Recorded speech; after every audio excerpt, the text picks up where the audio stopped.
really blunt edge to it. And again, just getting rid of all this extra length here. I don't necessarily want to go any shorter than the temples though. So I may want that to have that additional space so that I can get the little C-shaped curvature in here.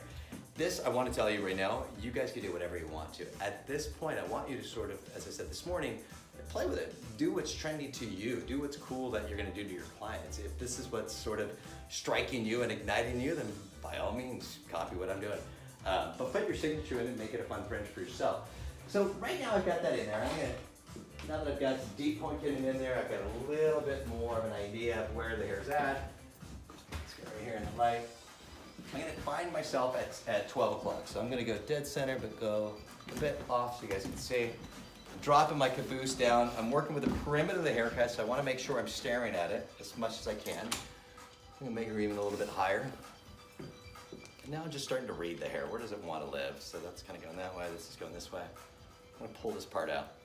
Right in through here. Let's go with some deep point cutting. Grab my different shoes. Just back to my all-purpose so I get more length inside the hair itself.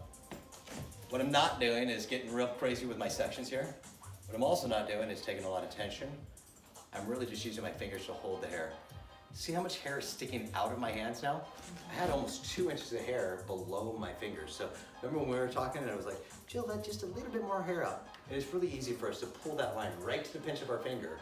We cut the line there. So deep point cutting cannot happen unless you plan on cutting your fingers off if you don't allow that hair to travel from your fingers. So, and what we're thinking about doing when we're deep point cutting is just displacing more weight deeper into that section there.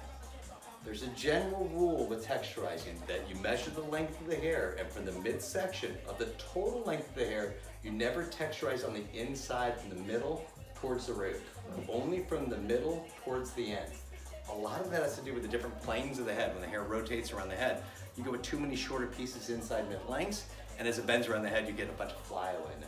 And a lot of times with texturizing, we induce flyaway and promote it by cutting all these weird shorter pieces that, again, when they move around the head acts as a platform that sort of makes them stick straight out. So, yeah, and we get totally into that beginning cutting course too. So just lose tension here. Now I'm scissor under comb. Just wanted a little bit less tension, elevating the hair straight out. I may even come into some flat graduation here like we did with our flat layers, just above that line a little bit. All right, so now I've got a length in there that's at least starting to look like a bang, like it's like, okay, well, my chick can wear this. So let's walk through this left side together. I know I've got lengths that are shorter up and through here. I know I also want this to whip. Do I want it to visually disconnect? Not really. Technically, I don't really care if it connects or not, because visually it's the only thing anybody sees. They don't come check the technical haircuts, and if they did, it would be a bit weird, right? So yeah, I'm not really worried about it technically connecting. I'm gonna put my finger right on top of her head, which is my middle finger. My index finger's right towards me. My fingers are still flush and parallel to the ground.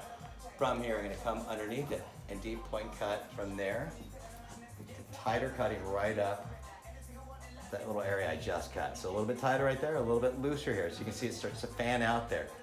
That's just gonna give me a little bit more of a whimsical nature there and a little bit of increased sort of clustering right in there. So I really see what's short to what starts to whip out.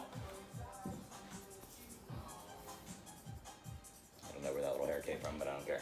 So I'm cutting it off, and that's cute. I actually am kind of vibing with that. Right here, it's obviously a little bit short. I don't really care. I will play with some of this and move that back into there.